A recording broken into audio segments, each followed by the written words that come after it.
আসসালামু আলাইকুম। আজকে আম্মুর হাতের আমের রেসিপি নিয়ে এসেছি। ১ম এ আমটাকে আমরা সুন্দর করে ধুয়ে কেটে ফেলেছি। তারপর এখানে ৫ ফোড়ন নিয়েছি এবং শাহি জিরা নিয়েছি। ১ম এ একটা হাঁড়িতে আমরা সরিষার তেল নিয়েছি। তারপরে শাহি জিরা, ৫ ফোড়ন দেয়ার পরে শুকনা মরিচ দিয়েছি। তারপরে একটু ভেজে নিয়েছি। একটু ভাজার পরে আমরা রসুন বাটা এবং আদা বাটা দিয়েছি। তারপর মসলাটাকে ভালোমতো কষিয়ে নিয়েছি। মসলাটা যখন একটু ভালোমতো কষে আসবে তখন এর মধ্যে আমরা আমের টুকরোগুলো দিয়ে দিয়েছি।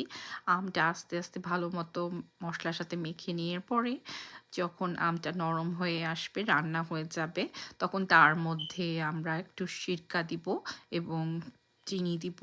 তারপর পরিমাণ মতো চিনি, লবণ সবই দিব। তারপর আস্তে, আস্তে দেখা যাবে এটা রান্না হয়ে এসেছে এবং এটা খেতে খুবই মজাদার হয়েছিল। আজকে এ পর্যন্ত। আপনারা সবাই ভালো থাকবেন। আমাদের জন্য দোয়া করবেন। আসসালামু আলাইকুম।